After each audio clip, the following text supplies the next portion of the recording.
Well, we're making the shift from the verbal toward the nonverbal. As we talked about last time, the dominant strain in Jewish culture is one that focuses on words. Revelation, think about the creation story, right? God says, and it is. It's words that make the world. But as we saw last time, there's a whole phenomenon of performative Judaism that is word-based, where you have dialogue, scripts, and so on in TV shows, movies, or plays. But now we're taking one step even further beyond that verbal into the less verbal, let's say. Obviously, if you're talking about music, a lot of music has lyrics, so there's still words that are part of the experience, but there's also melody, which is a nonverbal means of expression. And then you have graphic art or material art that are going to be even less verbal than that. It's visual art. And so whether it's auditory in terms of music or visual in terms of graphic art or material art, or even tactile, this is a very different approach. And when we look at this style of art, we're going to be exploring a little bit about what kind of influences made them the way they are. People who are living in a culture, even if they live in a relatively isolated community, are influenced by the surrounding culture. They hear the music on the street, they see what other people are wearing, and they see the art that they're producing. And we might imagine that Jewish life was primarily in a religious bubble where they didn't have any contact with the outside world, when the reality is they actually did see other cultures and their artwork and have that influence Jewish creativity too. So what we're going to be doing tonight is trying to do music and art in one session, which is going to be quite the task, but we'll do our best. And I'm going to be playing for you some samples of music and showing you some examples of art. Obviously, this is just the tip of the iceberg for these topics, but it should give you a flavor of what this is about. So starting first with music, trying to define Jewish music is a little bit tricky.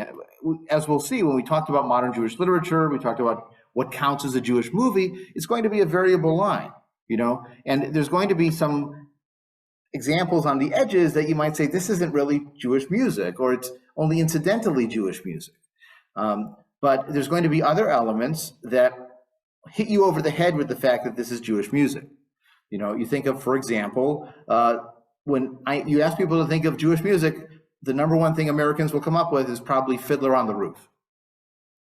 Or it'd be on the top 5 list, right? It would come up somewhere in there. And why? Well, the composers were Jewish, but of course, a lot of Broadway composers were Jewish. And you can't necessarily call everything they did Jewish content. The subject of the musical is a Jewish person grappling with Judaism in a Jewish historical context with themes of Jewish life involved. Well, so now it becomes clear that this is a Jewish cultural context, and the number one sort of kicker that seals it is that it's what Jews themselves nominate to be Jewish music, right? When they're asked what's Jewish music, they choose this as an exemplar of their cultural expression. And so it's sort of if that's what they've chosen to identify, it's a little bit like Jewish food, which we'll talk about in a later class as well. A lot of the foods we think of as Jewish food are regional foods. They're not unique to being Jewish. We think of, for example, lox, that smoked salmon, is uniquely Jewish, but the word for salmon in German and Swedish and Norwegian is lox. It's the same word. And the particular style of salted salmon actually was developed, I believe, in North America because they were shipping it from the Pacific Northwest, and it was a way to preserve it all the way across the country to the east. Same thing with brisket, as people think of as a staple Jewish food for holiday. It evolved, in recent times. The bagel was not unique. There's been boiled bread and breads and loops in other places, and so on. So a lot of the foods we think of as Jewish foods are actually foods of the region that Jews have chosen. So I'm not saying that bagels and lox is not Jewish food. It is Jewish food. But it's Jewish food because Jewish people have called it Jewish food. It's not, it's something intrinsic to the ideology. Now, there are some Jewish foods that are like matzah on Passover. That's a Jewishly defined food for Jews in Jewish context for ritual. That has a lot of Jewish pieces to it. So it's the same thing with Jewish music and Jewish art. We'll find some pieces that are unquestionably Jewish music and other pieces that may have debatable characteristics on the fringe. So I'm going to play for you a few short pieces of Jewish music, and you'll have a chance to see, what's Jewish about this particular piece.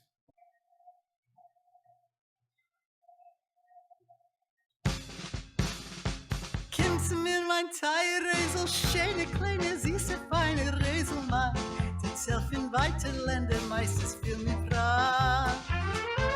Der zählt mein Teilresel, schöne, kleine, süße, feine Reselmann, der zählt in Land wie jeder eine singt und lacht. Die listige Apikus und tanzen in Aro, listige Apikus und trachten nicht für Gott, listige Apikus nehmen sich darin. Listige Apikos und singen mit Abrim. Mischt sich, kischt sich in die Meiler, in die Backen, dreht sich, guten Dank das Glück. Liebt sich, spielt sich in die Häuser, in die Gassen, klärt sich, flecht sich, dreht sich wie ein Smick.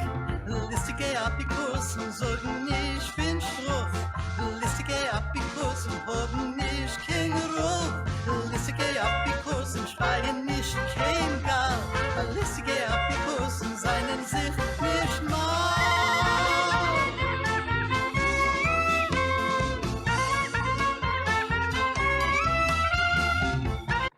Okay, so you get a flavor of klezmer music, as something that feels typically Jewish. That's a group called the Klezmatics. The song is called Apikorsim, which is heretics. It's sort of a fun song. Now here's another example of Jewish music that's going to sound very different.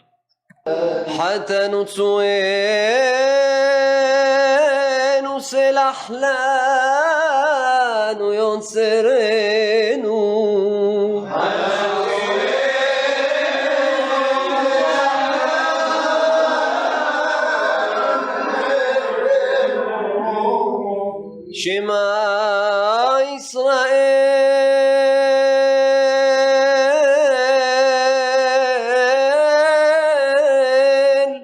Adonai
Okay, so you get a flavor for that. It sounds just like a call to prayer. It sounds like the call to prayer in Muslim practice. Right, because this is an example of Middle Eastern Jewish culture coming from, it looks like Iraq, but I'm not positive, and very Arabic inflected. I also noticed some of the letters are pronounced differently because they have the more guttural sounds that Ashkenazi Hebrew doesn't have. We'll talk about it when we talk about languages, but at one point he says, Salah lanu, but the when he's sort of swallowing it would be common in Arabic and is common in the Middle Eastern pronunciations of Hebrew, but you would just say slach lanu in Ashkenazi. You wouldn't have the sort of swallowy guttural. Yeah, right, exactly. And it's a Semitic language, so it's a natural fit. I was just wondering if this swaying is a big part of the performance. Yeah, so the swaying in Yiddish is called shuckling. It's the sort of movement that you do when you're praying. Sometimes it's ritually prescribed at certain parts in the prayer service. You're supposed to bow when you get to certain points where you're saying, "Blessed are you, God," and so on. At other points, you bend your knees and then bow. At the end of a certain part, you take 3 steps back. Again, you don't turn your back on the king. You back away and then turn. And Yom Kippur, there's a certain part people lie down face first. So the movement is actually part of the process, but it's not necessarily strictly prescribed, all of it. Some of it is just the routine and people are used to doing it. In fact, it was interesting. I was in a class at our institute studying humanistic Judaism, and there was a member of the class who had been raised in an Orthodox setting, and we're discussing secular approaches to history, and he's doing this while he's studying because that's just how he learns. That's what he became used to in his Orthodox yeshiva setting of the style of learning. And one of the theories was actually that style of sort of rocking back and forth when praying or studying came from a period where they had very few books. And so you'd have one volume of the Talmud on the table, and you'd have to sort of bob and weave your way in and out so everybody would have a chance to look at the book because there was only one volume on the table. So that, or it was just really cold in these, Eastern European settings, so they were moving to stay alive, right? But that's, anyways, yes, the movement ritually or just sort of routine, sort of a tick is part of the prayer practice in many Jewish communities too. And you'll also notice, by the way, the sense of like a decorum with a chorus and everybody singing all together, that was not part of the ethos there. You had the chazan, the person doing the singing, who has a wonderful voice, and then everyone else goes, sort of at their own pace, and they're right. They're sort of following in their own schedule and sort of following his melody, but it doesn't have to be professional. It's sort of in their own way, and that has its own attraction to it. The chorus has one version, but this is the kind of stuff the Reform movement wanted to fix. They said, get everybody singing at the same time and get people singing who know how to sing, and that was their decorum movement. So here's a third example of something that could be claimed as Jewish music. This is from a Broadway show called Season of Love by Rent. And Jonathan Larson is the composer. He was Jewish. Does that make the song Jewish?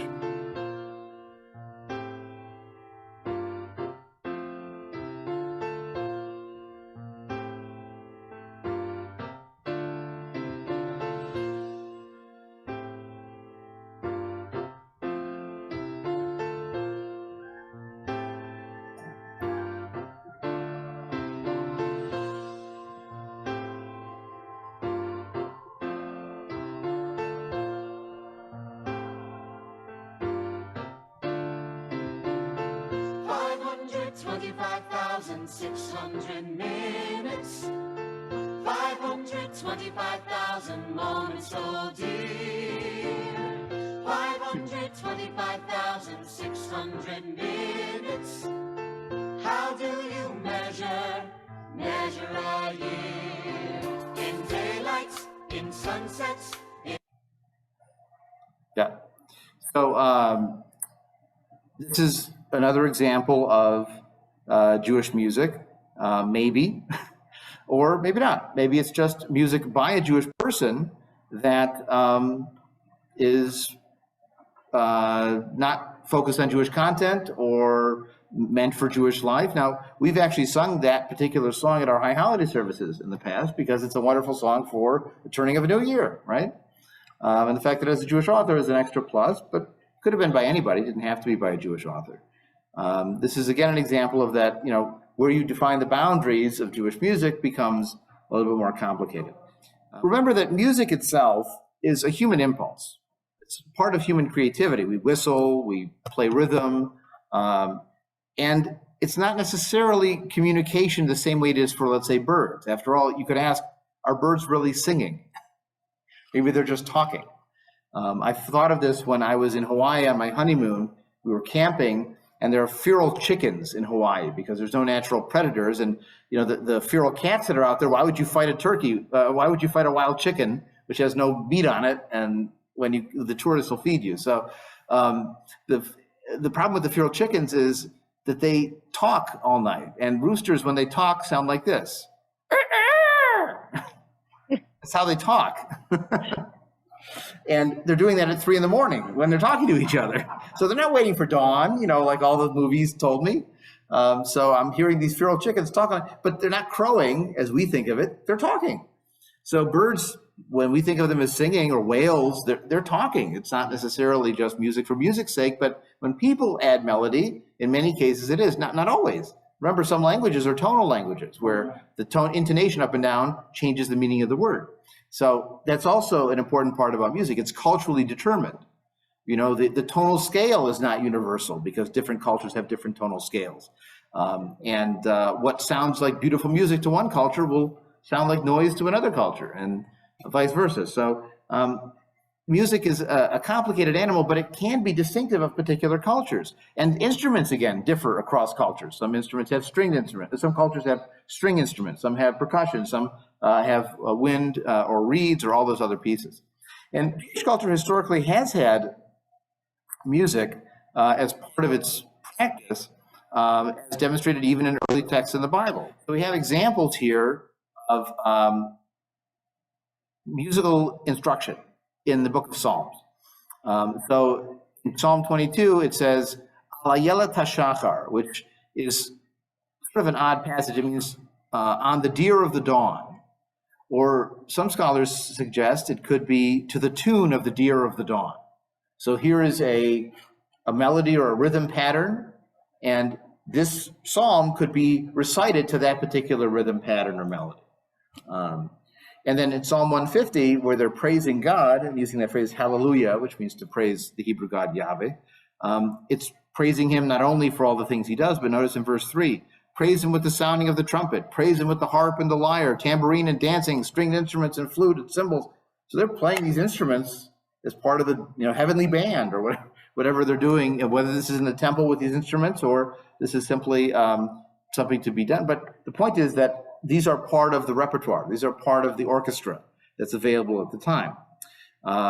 We even see stories of King David playing the harp. This is in 1 Samuel, where Saul is consumed by an evil spirit, and David's harp playing calms him and soothes him. Whether this is thought to be stress or mental illness is not quite clear. But again, the value of music, just instrumental music, is clearly demonstrated there. We even have this phrase at the description of a book in the Hebrew Bible, the Song of Songs, or the Song of Solomon. Although in Hebrew, the word song could also mean poem. So it could be the poem of poems or the song of songs. But in Rabbinic Judaism, you didn't have as much instrumental music. Most Rabbinic music was a cappella. And the reason for that was that the rabbis decided that repairing an instrument was a violation of the rules of the Sabbath. So you didn't want to play an instrument on Shabbat lest you broke it or a string broke or you had to fix it, and then you'd be repairing the instrument. So most Shabbat, most holiday music was a cappella, not instrumental. Also, remember, Jews are sometimes wandering and traveling, in regular ways, and schlepping a pipe organ along with you is not really practical as you're traveling from shtetl to shtetl. In fact, the instruments that Jews did pick up, think of klezmer instruments, are all portable, right? You've got a violin, you've got maybe a tuba, but that's a later innovation. You've got the clarinet, right? These are small portable instruments. Now, what defines Jewish music, whether it is or not, again, we can talk about lyrics, context, and so on. Again, I'll show you a few examples of this. And one of them we saw just last week, so we won't listen to it. It's the piece by the cantor that's sung in The Jazz Singer, which is an interesting, the entire movie is about the interplay of new music and old music and how to square the two or feel you have a foot in both worlds. So we'll skip that. This next one is a Ladino song that the lyrics have roots in the 18th century. It's called Cuando el Rey Nimrod. And see if the story sounds a little familiar. You'll see the lyrics are in English translation as well.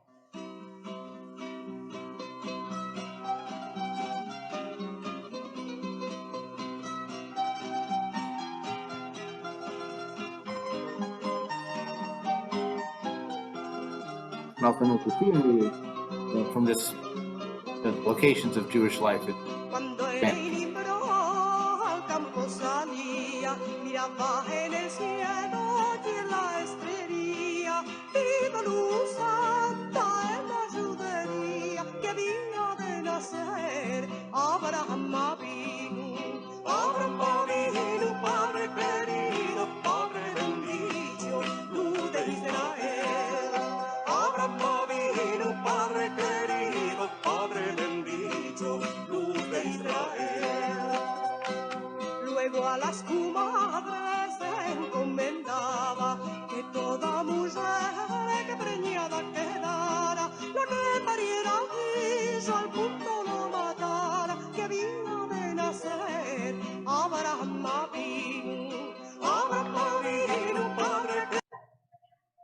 Okay, so you can hear in that song, obviously the instrumentation is different, the language is medieval Spanish, adapted with some Hebrew included, like Avraham Avinu, Abraham our father is a Hebrew phrase.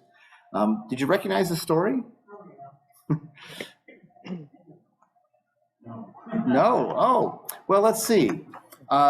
This king looked out across his lands and he saw a star over the Jewish quarter announcing the birth of.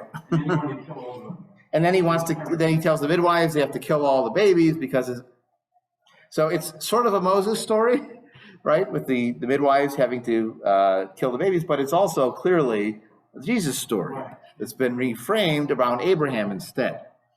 So that shows, again, the cultural influence. They learn Ladino because they're speaking medieval Spanish with their neighbors who are not Jewish. If they were living in a bubble, they wouldn't have learned it.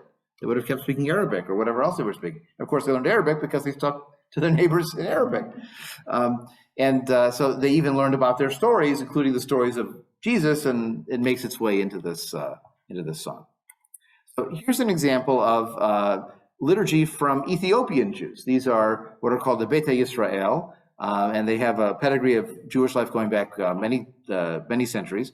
And this is an example of some of their music. Again, it might not sound to you like Jewish music, but to them, this is Jewish music.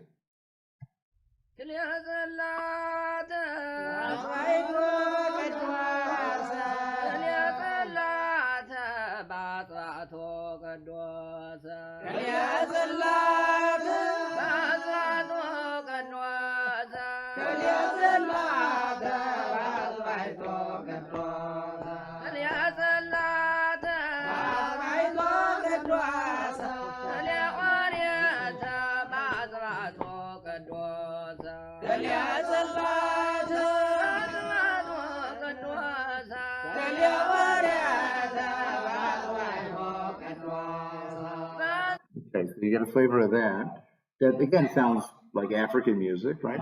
And it's actually in Amharic, which is the liturgical language for that people. Another Semitic language, but it's not Hebrew. It's not the Aramaic of the Talmud. It's not Arabic. It's its own Semitic language. Right. It's right. Ge'ez is the term. Right. Yes. So another example of Jewish music, and then here I have a couple examples of popular Israeli songs. This one is one that takes lyrics from the Hebrew Bible. This is from the book of Psalms as well. And what's interesting is if you read Psalm 34 from the beginning, it's a very pious one. But if you read the verses they chose for this song, for a popular Israeli song, it's not at all. Someone who is a good person loves life and does good things, and has nothing to do with God, but the other version does more so. And the other one I'll play for you is called Lu Yehi, which is a popular Israeli song from the 70s, written in response to Let It Be.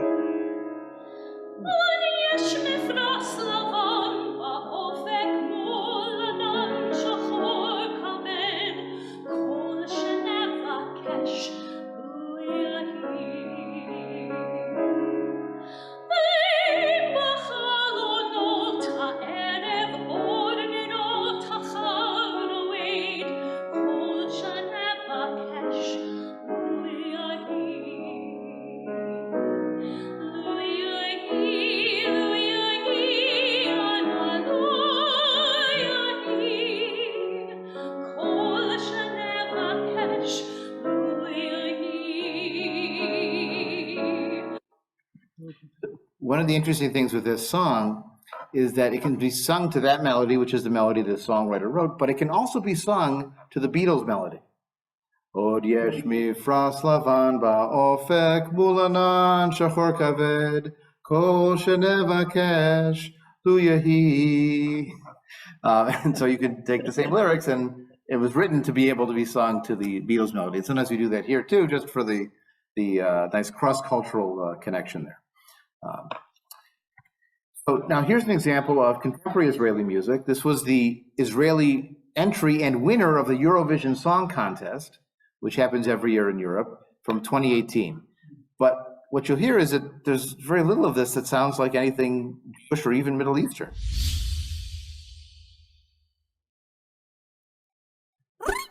Ouch. Ha. La. Ouch. Ha. La. Ouch. Ouch. Look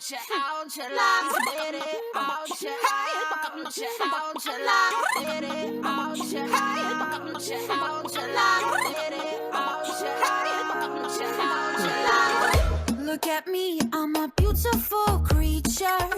I don't care about your modern time preacher. Welcome, boys, too much noise, I will teach ya. Pum pum po, pum pum po. Hey, I think you forgot that I play. My teddy bear's running away. The Barbie got something to say. Hey, hey, hey, hey. My summer says leave me alone. I'm taking my Pikachu home. You're stupid just like you're smart. Wonder Woman, don't you ever forget. You're divine and he's about to regret. He's a I'm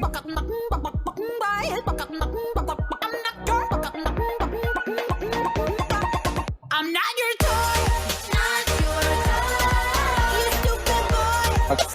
You get the flavor of it, right?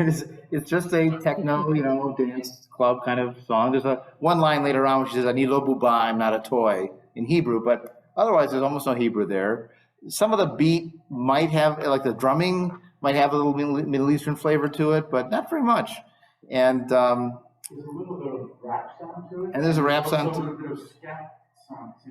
yeah. So it's an interesting cross-cultural blend there, and that's what you find in pop Israeli music. Some of it sounds very Middle Eastern, some of it sounds very Euro techno, and rap is a genre there as well because it's a modern Western cultural setting. You have French rap, you have Spanish rap, right? There's going to be Israeli rap too. Now here's one other example. This is a community that was found more recently from Uganda, and they may have converted in the 19th century. It's not quite clear, but they offer some interesting cultural resonance. And this particular song is one that we sing all the time. You won't recognize it at first, but you will by the second part of the song. Laba wekulyo kulungi wekusanyusa abooluganda okutula. Laba wekulyo kulungi wekusanyusa abooluganda okutula. Ine matovu umanaimu sheveti achim gam yahadu. Ine matovu umanaimu sheveti achim gam yahadu. Laba wekulyo kulungi wekusanyusa Language, and then they go back and forth. abooluganda okutula. Now, there's plenty of other examples of Jewish music that has crossed over into general pop charts. One example is Hava Nagila, which you hear, sporting events all the time. Harry Belafonte very famously sang it. In fact, I have a recording of it here. It's a relatively recently written song. It was only written by an Israeli musicologist or Palestinian musicologist in the early Yishuv period in 1918. It was based on some Hasidic melodies, but the lyrics and melody combined, as we sing it now, it's just a little over 100 years old. And Light One Candle is written as a folk song with, guitars and folk music, Peter, Paul, and Mary, but it's about the Maccabee children. And Peter, I think, is Jewish background. So that's one of those cases where, again, is it American folk music? It's on a Jewish theme. Well, maybe it could fit into multiple categories.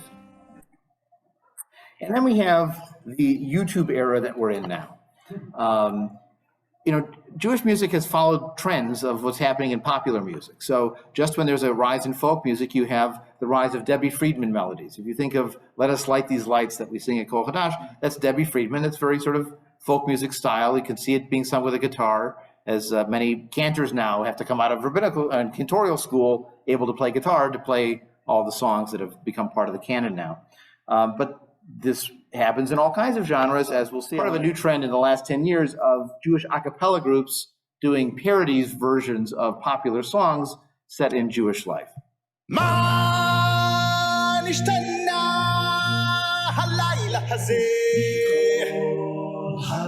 It's 4 questions, phrase in Hebrew.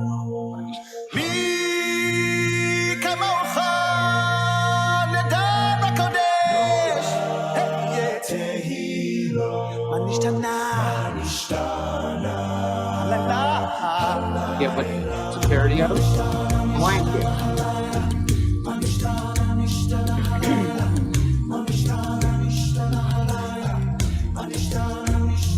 In the days we prepare for the Seder, it seems like we'll never be done. There's more to clean than can ever be cleaned. Grab a candle and search for the crumbs. When the Seder table is ready and all the chametz has been found, our family arrives and the sun leaves the sky. At the table we'll gather around the Seder tonight. Passover retold with our principle, thanking God above, and the Seder bread helps us tell our story. At the Seder tonight.